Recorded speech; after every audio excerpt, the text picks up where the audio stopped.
জুলাই গণঅভ্যুত্থানের প্রথম বার্ষিকী উপলক্ষে রবিবার রাজধানীর শাহবাগে সমাবেশ করবে বাংলাদেশ জাতীয়তাবাদী ছাত্রদল। সমাবেশ শুরু হবে দুপুর ২টায়। প্রধান অতিথি হিসেবে ভার্চুয়াল মাধ্যমে যুক্ত হবেন বিএনপির ভারপ্রাপ্ত চেয়ারম্যান তারেক রহমান। বিশেষ অতিথি থাকবেন বিএনপির মহাসচিব মির্জা ফখরুল ইসলাম আলমগীর। সমাবেশ ঘিরে ব্যাপক প্রস্তুতি নিয়েছে সংগঠনটি। সুশৃঙ্খলভাবে আয়োজন শেষ করতে নেতাকর্মীদের ৬টি বিশেষ নির্দেশনা দেওয়া হয়েছে। এদিকে চট্টগ্রাম থেকে নেতাকর্মীদের ঢাকায় আনতে ২০ বগির একটি ট্রেন ভাড়া করেছে ছাত্রদল।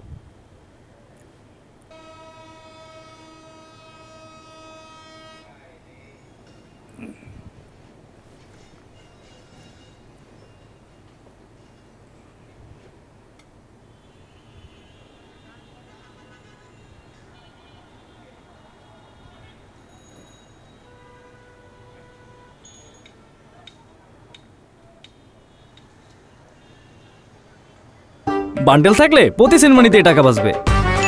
বিকাশ সেনমানি বান্ডেল কিনে জিতুন প্রতি লেনদেনে।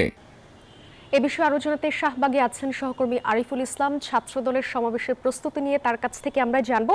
আরিফ, ছাত্রদলের সমাবেশের একদম শেষ মুহূর্তে প্রস্তুতি কেমন দেখছেন, আর শাহবাগ এলাকায় কি দলের নেতাকর্মীরা অবস্থান করছেন কিনা একটু সবশেষ জানতে চাই।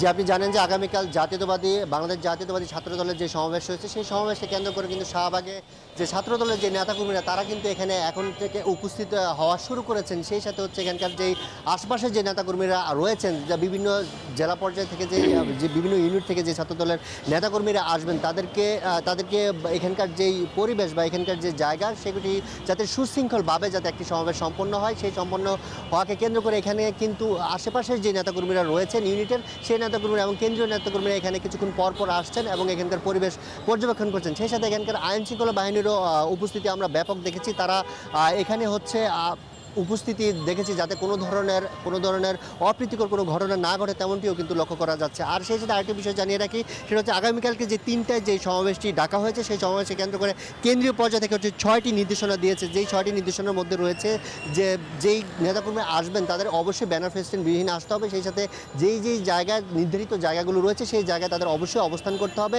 এবং যাওয়ার পথে হচ্ছে যে জায়গাগুলোতে যারা অবস্থান করবেন তাদের এবং পরিষ্কার নিশ্চিত করে হচ্ছে সেখান থেকে স্থান ত্যাগ করতে হবে। এছাড়া হচ্ছে যে অ্যাম্বুলেন্স সুবিধা বা যে সড়ক ব্যবস্থার যে সুবিধা, সেগুলো নির্বিচ্ছিন্ন রাখার জন্য হচ্ছে যে দিক নির্দেশনাগুলো দিয়েছে।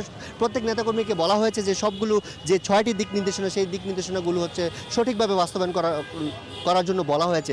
আমরা একটু কথা বলবো হচ্ছে বাংলাদেশ জাতীয়তাবাদী ছাত্রদলের যুগ্ম সাধারণ সম্পাদক সালে আদনান। আপনি একটু জানাবেন যে 6টি নির্দেশনা দেওয়া হচ্ছে, এই নির্দেশনাগুলো কি আপনারা সঠিকভাবে বাস্তবায়ন করতে পারবেন বলে মনে হয়? ইনশাল্লাহ আমাদের অভিভাবক জনাব তারেক রহমান আমাদের সেরকম নির্দেশনা দিয়েছে। আমার ছাত্রদলকে সুসংগঠিত সংগঠন, আমরা 6টি নির্দেশনা আমাদের অলরেডি আমরা 6টি নির্দেশনা সারা বাংলাদেশ থেকে জানিয়ে দিয়েছি। সারা প্রতিটা জেলা প্রেসিডেন্ট সেক্রেটারির সাথে নির্দেশনা আমরা উপস্থাপনা করছি এবং তারা সাধারণ ছাত্রদলের কর্মীদের সাথে সবাই এই ব্যাপার নিয়ে। আগামীকাল কেমন নেতাকর্মী উপস্থিত হবে আপনি মনে করেন? আমরা মনে করি ইনশাআল্লাহ লক্ষাধিক নেতাকর্মী ছাত্রদল থেকে সারা বাংলাদেশ থেকে উপস্থিত হবে। যেহেতু জুলাই আন্দোলনের একটি ঐতিহাসিক দিন, এই জন্য আমরা লক্ষাধিক ছাত্রদল উপস্থিত হবে ইনশাআল্লাহ। আপনারা শুনছিলেন যে জুলাইয়ের যে স্পিড, সেই স্পিডকে ধারণ করে মূলত কালকে যেই 3 আগস্ট যে ছাত্রদলের যে সমাবেশ, সেই সমাবেশটি সফল করার লক্ষ্য হচ্ছে তাদের যে ইউনিট পর্যায় থেকে শুরু করে সকল পর্যায়ের নেতাকর্মীরা কিন্তু এখানে এসে উপস্থিত হবেন ছাত্রদলের। এই ছিল শাহবাগ থেকে আমার কাছে সবশেষ।